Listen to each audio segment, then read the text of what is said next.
Muy buenas, queridos amigos y amigas, Canal Málaga Televisión, una nueva cita de Diversos Plus. Pocas veces hablo de mí, pero en esta ocasión quiero hacer un pequeño preámbulo en este capítulo, en este encuentro que vamos a tener hoy. Hay personas, hay momentos en la vida que te hacen crecer, hay personas a las que tienes que estar agradecido, personas en las que son un referente, personas a las que admiras y sobre todo a las que respetas, aunque estén en otros espacios personales distintos a los tuyos. Y hoy tengo un invitado en el que conculca todo esto, pero el respeto es absolutamente máximo y mi agradecimiento casi va a ser eterno porque estés hoy aquí conmigo. Rafael Pérez Pallaret, bienvenido, amigo. Gracias, Jesús.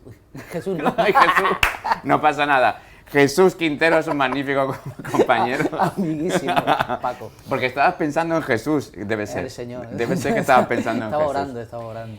Rafa, como decía... El respeto mutuo, ¿eh? Tú decías, hombre, claro. Como decía Rafa, es muy importante que estés hoy aquí. ¿Por qué es tan importante que estés hoy aquí? Porque vamos a encontrarnos en una conversación de diálogo, absolutamente, en una conversación de diálogo maravilloso, tranquilo, sereno, de paz y de mucho amor.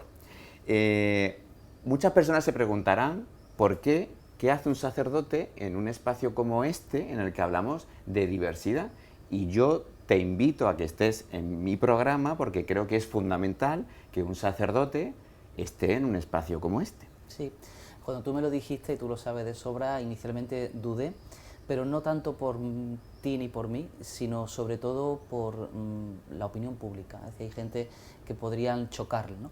De hecho, cuando estuve aquí de párroco en Torremolinos, me movía por Torremolinos, por la zona de los bares también de Torremolinos, me preguntaban, padre, ¿qué hace usted aquí? Y digo, pues lo mismo que tú. Y a tu pregunta, o a un poco tu introducción, ¿qué hago en un espacio de diversidad? Pues lo mismo que tú, pensar, caminar juntos, reflexionar juntos. La vida es compleja y no existe el blanco y el negro. Y la diversidad, Dios la ama, es decir, porque la naturaleza es diversidad, porque la vida es diversidad y porque lo monolítico o lo rígido es lo más cercano a la ruptura. Y creo que desgraciadamente hay mucha gente rota por dentro porque no se aceptan tal y como son. Yo no voy a entrar en esta conversación, no voy a entrar en ningún momento en cuestiones peliagudas de la doctrina de la Iglesia Católica, pero no lo voy a hacer de forma voluntaria, no porque no pueda hablar contigo de estas cosas, que las hemos hablado de forma privada muchísimas veces y hemos llegado a acuerdos maravillosos, de hecho, por eso nos respetamos tanto.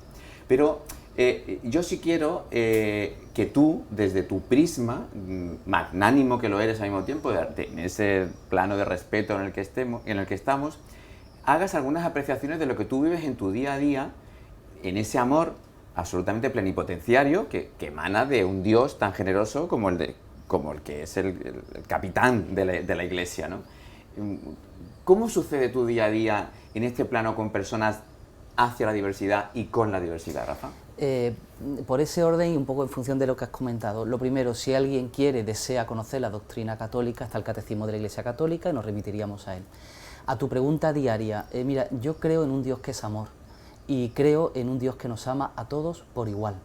Creo y amo a la persona como amo y quiero al universo porque el Señor lo ha creado y la vida es bella. A veces es verdad que somos gente que nos sale el rabo entre las piernas porque somos Guns N' Roses y somos Revolveres y Rosas. Pero también es cierto que si tú rastreas en el Génesis, en el primer libro de la Sagrada Escritura, Dios creó al hombre y creó a la mujer, creó la creación y vio Dios que era bueno. Entonces, desde ese respeto a la creación, entiendo que cada uno vive, tiene sus inclinaciones, tiene su manera de ser y hay que respetarlo. El mismo Cristo, aunque no acepta determinados comportamientos, sí acepta a la persona. De hecho, sin ir muy lejos, a una mujer que estaba un poquillo así más para allá que para acá, le dice, mira, anda, vete y no peques más, pero yo a ti no te juzgo ni te condeno. Y el primero, el que esté libre de pecado, que tire la primera piedra. Es decir, Cristo diferencia mucho entre lo que es el amor, el cariño, la atención a la persona y lo que es en sí, pues lo que él entiende, y particularmente comparto como es lógico, la diferencia con respecto a otras propuestas antropológicas, ¿no? La diferencia en la plenitud y en el código cristiano, la santidad. ¿Eso cómo se revierte en el día a día? Pues desde el respeto, desde el mirar a los ojos, desde el comprender, desde el ayudar. en un momento determinado también, entiéndeme la expresión, pringarte, porque tienes que decirle a la gente que hay cosas que lo que le han dicho no le está haciendo bien para crecer. Yo recuerdo hace un tiempo un chico que me llegó y me dijo: padre, es que mi familia me dice que ser homosexual es pecado. Le dije: no es pecado, porque no lo es. ¿Vale? Otra cosa es la reflexión sobre los actos, que eso ya es una cuestión moral. Pero una cosa es la tendencia, la condición, y creo que esas cosas es bueno verbalizarlas, pero no porque estamos en una ancha Castilla, no, sino porque la creación, repito, es buena, la dignidad del ser humano es indiscutible, e igual que una dignidad que desde el punto de vista cristiano, compartido también por ámbitos científicos, se debería respetar desde el primer momento de la concepción hasta su muerte natural, también comprendo que el concepto que te lleva y te mueve, porque si tú de sobra lo sabes eso también, detrás de una actuación hay una reflexión previa, hay un estudio, un análisis, una concepción, en este caso antropológica, teológica, es la que te lleva a amar a la persona. Encontrarnos los dos aquí, en este momento de conversación, grabada para una televisión pública, en un programa de estas características, sin duda es un hito profesional para mí y sin duda es un hito moral y al mismo tiempo personal para los dos, porque estamos haciendo una exposición pública de unas conversaciones que a veces hemos tenido en privado, que nos ha llevado a tener una amistad absolutamente cordial y generosa, de respeto. Pero muchas personas no lo van a entender, algunas personas puede que no lo entiendan. Y yo quiero que argumentemos con razones sólidas el por qué lo tienen que entender y cómo el diálogo y la conversación entre tú y yo, que podemos representar espacios distintos en un universo común, tienen que entenderse y deben entenderse. Mira, yo creo que es fundamental que haya concordia. Cordis viene del corazón, que compartamos el mismo corazón. Me encanta que utilices esa palabra porque etimológicamente es muy apropiada para esta conversación. Y el hecho de estar aquí contigo, primero en la televisión pública de los malagueños, soy malagueño, entonces tendría lógica, el compartirlo en un espacio que creo que es un acierto que sea abierto a la pluralidad. Porque claro, cuando hablamos de diversidad, no solo estamos hablando de una diversidad concreta, sino que los conceptos, detrás de ese concepto, que lo que hablábamos antes hace un ratito, detrás de esos conceptos hay otra, digamos, una reflexión antropológica. Y a veces percibo que hay rechazos hacia una dirección u otra. Y eso no es bueno, porque el rechazo genera enemistad. Y la enemistad es pecado. Entonces, ser amigos, compartir, reflexionar, el que en ningún momento el otro pretenda... decía San Juan Pablo II, que la fe no se impone, se propone, ¿no? Y yo creo que la única forma de proponer es desde el acercamiento, es decir, tú no puedes amar a una persona si no la conoces. Y el Señor nos quiere a todos porque nos conoce, Dios nos quiere a todos porque nos conoce, Jesús nos quiere a todos, Jesucristo, porque nos conoce, eso es lo que yo creo. Yo que soy discípulo o pretendo ser discípulo suyo como cristiano, vamos a dar el primer paso, vamos a conocernos, paso malagueño, vamos a conocernos, porque conociéndonos seremos capaces de entendernos y entendiéndonos seremos capaces de alcanzar la plenitud. En esa cordialidad de la que hablabas, que me parece maravilloso bucear en ese océano, yo encuentro diferencias, y hay diferencias en lo que estás diciendo con lo que yo pueda pensar en algún momento en concreto. Y eso me lleva a una pregunta. Una persona con orientación homosexual, ¿cómo de bien debe sentirse en el seno de la Iglesia Católica? Yo confío que se encuentren bien y cada día mejor. Es verdad que ha habido, no lo entiendas como algo publicitario, pero sí, porque creo que es que de verdad que le sale del corazón, pero una idea de marketing, pero repito, no en el sentido peyorativo, de la posición del Papa Francisco, que en su momento dijo: ¿quién soy yo para juzgar a un gay? Esa famosa frase. ¿En un avión? En un avión, en una rueda de prensa, papal. Y luego otros momentos en los que se ha atendido a transexuales y tal. Somos personas. Otra cosa diferente es la bendición sobre el comportamiento en una dirección u otra moral, porque esa es otra, siempre hablamos de sexo, pero luego está la economía, luego está el ámbito hacia los más pobres, el ámbito de las relaciones culturales, es decir, hay un ámbito que puede en un momento determinado pervertirse en función de la iluminación de la fe cristiana sobre los actos. Pero dicho lo cual, repito, lo primero es la persona. Y el respeto a su conciencia, que el Concilio Vaticano II, que es una reunión que hubo de obispos hace muchos tiempos, cardenales reflexionaron mucho, dijeron que la conciencia es el sagrario del hombre y que ni la Iglesia debe meterse ahí. Entonces, en ese entente delicado, muy sutil, en el sentido de que estamos hablando de espiritualidad, de respeto, de naturaleza, de dignidad, ahí es donde hay que reflexionar juntos. No para llevarnos el ascua a nuestra sardina, sino para crecer como personas y, consecuentemente, como cristianos. Me parece fantástico, totalmente de acuerdo contigo en ser y en crecer como personas. Pero tú también, porque eres un hombre ilustrado y estás en el día a día, sabes que ni siquiera de tu lado, también desde mi lado, hay comportamientos escorados que enfrentan esa situación. Ya, pero eso y lo vemos casi a diario, en los que ese sagrario del que tú hablas, que yo lo compartiría, se encuentra pervertido por actitudes beligerantes, ¿no? Mira, yo hace un tiempo, además fue una de las cosas más dolorosas que he tenido yo en mi vida de cura. Bauticé, confirmé y di la comunión a una niña tetrapléjica que había sido acogida por una pareja homosexual. Y hubo un señor que al final del templo se levantó y dijo: te aprovechas del púlpito. Me dolió muchísimo por la cerrazón de aquella frase. Yo no podía dejar, no voy a decir el nombre de la chica porque la recuerdo y le tengo un cariño muy particular, no puedo dejar de bautizar a esa niña, no puedo dejar de dar la comunión, por supuesto confirmar, no solo eso, sino con la autorización del obispado, es decir, yo no voy por libre. De hecho, el clériman que dice: ¿te vas a traer de clériman? Sí, me lo he traído porque soy cura. Es decir, yo no soy esquizofrénico, yo puedo tener mis limitaciones y puedo tener... Es humano. Exactamente, mi desajuste en la búsqueda de la verdad y el encuentro con Jesucristo. Pero es una cosa, y otra cosa diferente es que cuando actúo, celebro la Eucaristía en la persona de Cristo, y segundo, cuando celebro los sacramentos con la autorización, en este caso, del obispo. Más allá de eso, hay que hacer una permanente revisión de nuestras actitudes. Pero no solo, cuidado, no solo en España, Málaga concreto, sino también con respecto a otros países. Por ejemplo, yo pienso que el principio de reciprocidad es muy importante.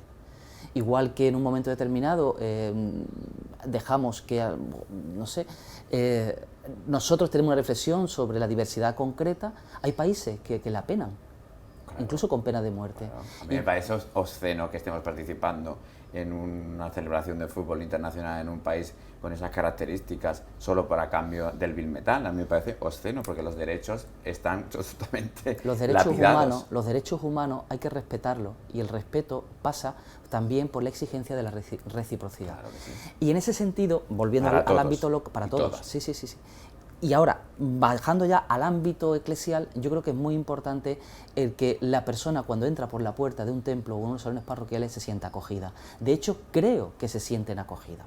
De hecho, sin ir muy lejos, en mi parroquia, una persona que es transexual, que se siente cómoda. Son personas que buscan al Señor, son como yo, no son ni más ni menos. Son personas que intentan ser buenos cristianos, que intentan vivir la moral cristiana. Es decir, que no estamos hablando, repito, de dicho al principio, de una chascastilla, sino de personas que honestamente quieren vivir el Evangelio. Desde su ser como persona. Que no pueden ser otra cosa. Que no pueden ser otra cosa, porque además, si en algo puedo entender, porque he leído bastante sobre los evangelios y sobre la doctrina de la Iglesia Católica, si algo puedo entender de esto es que Dios ha elegido que esa persona sea de esa manera. Nosotros somos la naturaleza humana, ¿Eso? Lo que hay. Y ante eso, Dios te ama como eres. Exacto. Dios te quiere como eres. No te ama por lo que tienes, es por lo que eres. Qué magnífica frase, debería ser el titular de esta entrevista transcrita. Pues cuando haga el Instagram, voy a poner esta frase porque efectivamente. Y es real, ¿no? Tampoco... Y es que no, y tan real, es que debería ser esta la realidad. Que se lo digan a los ricos. Exactamente, y todos acabamos en el mismo sitio. ¿Qué le dirías, o cómo actúas, o cómo actuáis, para hacer un plural majestático, educacional más que otra cosa, respecto a esa persona que abandona el templo diciéndote esa frase tan fuera del lugar? No por la persona en sí, sino por lo que representan sus palabras, esa persona en sí. Yo lo único que te puedo decir es cómo actué. Eso. Fue ir al bar a pedirle perdón si en algo le molestó a él, porque yo no quiero ser enemigo de nadie y entiendo también su postura, que es fruto a lo mejor de una situación, incluso en un momento determinado a mí se me puede escapar alguna variable. Le pedí disculpas Y a partir de ese momento me siguió insultando y dijo, pues ahí te quedas. Entonces, claro, ya es que ahí no cabe reparo, es imposible. ¿Y qué hacemos? ¿Los apartamos? No, la puerta, yo siempre les decía, la puerta de la iglesia está abierta para entrar y para salir. Vuelvan cuando quieran. Rafa, pero es que tú en esto ahí me encuentras, pero es que hay personas que les dan espacio y tienen altavoces, no solamente en la iglesia, sino en todos lados. Hay gente para todo. Hay gente para todo. Eso está también, otro subtítulo interesante para el artículo. ¿Hacia dónde caminamos? ¿Hacia dónde vamos? Como sociedad, como humanos, como planeta. ¿Hacia dónde vamos, Rafa? A mí esto me preocupa mucho porque veo cosas. Antes de iniciar esta conversación grabada decíamos que tengo que aceptar que es que hay gente mala, ¿no? Tenemos que aceptar que se hacen cosas mal y con eso convivimos, ¿no? ¿Cómo caminamos con esa aceptación? Mira, en términos generales no lo sé, me quedo con lo concreto. Muy bien. Porque es que es lo único que me salva la vida. Lo concreto es que creo que Dios existe, que en Dios somos, nos movemos y existimos. Voy a hablar de lo general concreto a lo particular. En Dios somos, nos movemos y existimos y consecuentemente la historia tiene final feliz. Es lo que se llama en teología la anaquefalaiosis, la recapitulación de todo en Cristo. Pero dicho lo cual, luego me quedo con el abrazo de una niña que yo la vi pequeñita, prácticamente recién nacida, que le acogimos a su hija, a la hermanita, la figura era una mamá, una niña pequeña y una poquito más grande.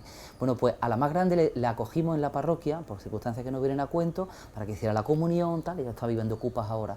Y la niña, cuando me vio, la pequeña, vino a abrazarme. Sí. Esa niña desde chiquita ha visto, por lo que sea, que el cura, llámese Juan, Pepe o Antonio, o Paco o Jesús Quintero, el sacerdote los ha acogido. Y yo me quedo con ese abrazo de esa niña, que en ojos de perversión puede estar mal visto. Hay que ver que el cura está con una niña en brazos. Cuidado, hay mucha mala leche en el mundo. Pero esa mala leche... Yo no miraría tu imagen, esa comparación. Ya, no, pero te lo digo yo porque cuido mucho también la atención visual. Lo que incluso en las comuniones yo no le doy, no digo dar la comunión a los besitos de los niños. No, ¿por qué? Porque creo que aunque necesitamos de abrazos, de besos, de caricia, creo que desgraciadamente la sociedad políticamente correcta, que es una verdadera dictadura, a veces en un momento determinado hay que cuidar las formas. Dicho lo cual, cuando habla el corazón, las formas se obvian. Porque si el no es perverso eso no, es que entonces que entra en una dinámica diabólica. Cuando habla el corazón, o sea, ¿cómo le voy yo a rechazar el abrazo a esa niña? Y detrás de ese abrazo estaba mirando en esa mirada iluminada que la obra de la Iglesia en una persona, pero en otra persona podría haber sido perfectamente, de hecho estoy convencido, hay muchos buenos curas en el mundo, se gestó así. Entonces, a tu pregunta, ¿hacia qué futuro vamos? Hacia el futuro del abrazo, de la mirada limpia. No hace impuro, dirá Jesús de Nazaret, no hace impuro al hombre lo que viene de fuera, sino lo que sale de dentro. Y yo creo que esa es la clave. Y desde esa clave, entendiendo la diversidad y el respeto a la dignidad humana, tenemos que crecer y la reflexión teológica o antropológica teológica tiene que crecer en esa dirección. Yo estoy a tu lado como persona, ¿no? Pero no estoy a tu lado dentro de la iglesia, ¿no? Sí. No sé cómo utilizar la palabra más correcta para... Lo entendemos todos. Exactamente. ¿Y dónde me situáis a mí? Yo no te sitúo. No, la iglesia, no tú. Yo qué sé, yo porque no tú eres mi amigo y me sitúas en tu corazón, que yo lo sé. Pero yo es que de verdad es que no tengo, o sea, cualquier persona te situará de una forma diferente, ¿no? Eso. La iglesia como institución a ti no te sitúa en ningún lado, que yo sepa. Yo lo que quiero es que me sitúe en el respeto. Hombre, yo creo que sí. Pero a veces hay cosas que no nos sitúan en el respeto. ¿Le llama la atención? Eso. Ahí quería yo llevarte y que llegásemos, porque creo que ahí estaríamos conviviendo en esa concordia de la que tú hablas. Pero creo que hay más respeto de lo que parece, ¿eh? O sea, hay muchos sacerdotes católicos, muchos religiosas, muchos religiosos, mucha gente vinculada a la iglesia que incluso son avanzadillas, incluso por delante del propio clero, ¿eh? Y incluso dentro del clero lo que pasa es que hay gente que ve la vida detrás de la mata y es más cómodo y a lo mejor también a veces más efectivo, ¿eh? Porque una cosa es dar la cara, una sobreexposición, que al final la torta te la puedes dar, como lo hablamos al principio, pero hay gente que están detrás, dale que te pego, pom, pom, pom, y van cambiando. Pero eso hay que contarlo, Rafa. Ya, sí, lo sé. Si no hay personas como tú o como yo que hablamos de esto, de esta manera, en que nos llegamos a, no sé, podemos llegar a 20.000 personas o 30.000 personas de una forma u otra durante esta semana, nunca vamos a dejar atrás esa mata. Ya, si por eso estoy aquí. Sí, yo lo sé, por eso quiero que lo cuentes. Y de hecho tú lo sabes y creo que es bueno que también la gente lo sepa, ¿no? Antes de venir recé sobre la oportunidad de estar aquí o no. Y lo recé 3 veces, ¿eh? Digo, vaya que esté equivocado, pero es que creo que hay que estar, igual que cuando alguien se confiesa, yo prefiero asumir una equivocación mía a que la persona se vaya encorvada. Yo quiero que la gente se libere, que la gente viva en la verdad, en el amor, y remitir siempre a Jesús. Yo siempre digo a Jesucristo, yo siempre digo que en la iglesia todo el mundo vale, pero no todo vale. Y es verdad que ahí en ese sentido el Evangelio es la guía, el plan de vida y el que hay que presentar. Y desde ahí avanzar. Pero luego está la progresión de la conciencia, están las realidades personales y nadie es quien para juzgar a nadie. Ni al cura, de hecho sea de paso, que también pillamos nosotros. Rasca y bastante. Además, a veces sí venía a cuento, otras veces con razones. Y cualquier persona que pise una iglesia. Entonces yo siempre, tanto en las homilías que intento generar respuestas, reacciones, ¿no? A veces me dice, Rafa, es que eres un provocador. Digo, es que busco que vengas y te vayas con el corazón lleno. No. ¿Para qué me vale un discurso plano de permanente? Que además está caduco y obsoleto y se puede quedar por el camino. Ya, pero la gente hay gente cómoda en ese mundo. Claro, ¿eh? claro. O sea, a mí me es ha el pasado funcionariado de lo moral y de lo religioso, y eso es malo. del asistente, del espectador. Es decir, hay gente que prefieren ver espectáculo, entre comillas, en sentido peyorativo, ahora sí, planos, ¿no? Yo voy, yo mismo, con mi mismidad y ya está. Y eso creo que es un error, porque a la Eucaristía todo va y todo viene. Y si de la Eucaristía tú no llevas la vida o tú sales igual del templo, algo está pasando. Entonces yo creo que en ese sentido, la provocación en el sentido limpio de la palabra, es decir, de generar la reacción para que tu cabeza, tu corazón se remueva y sobre todo te conduzca al Evangelio, es fundamental. Y ahí es fundamental el respetar, porque cuando tú tienes a un pueblo reunido, divorciados, casados, religiosas, sacerdotes secularizados, niños, jóvenes, ancianos, enfermos, eso es diverso. Claro, que es diverso. Y a ese pueblo es al que tú te diriges, claro, que es diverso. No es a otro. Efectivamente. Y ahí vamos a concluir, porque es maravilloso, como lo acabas de narrar y de explicar. Estoy orgullosísimo de este encuentro y orgullosísimo, fíjate, yo siempre que hago algo en mi vida que pueda parecerse fuera de lo común, pienso, mi madre estará contenta de esta conversación y mi madre va a estar muy contenta de que tú y yo estemos hablando de aquí, porque mi madre es católica. Y esta conversación a ella la va a reconfortar en su concordia. Así que creo que hemos hecho un buen ejercicio. Muchas gracias, amigo. Muchas gracias por lo que representa, muchas gracias por esta conversación que nos aporta a todos mucho y sobre todo porque en esta concordia nos vamos a encontrar todos siempre. Así que millones de gracias, Sin Rafael. duda, Francisco Quintero. Amigos, nos vemos muy pronto, como siempre, aquí en Canal Málaga, en la televisión pública de los malagueños y en contenidos tan maravillosos como este, Diversos Plus. Gracias.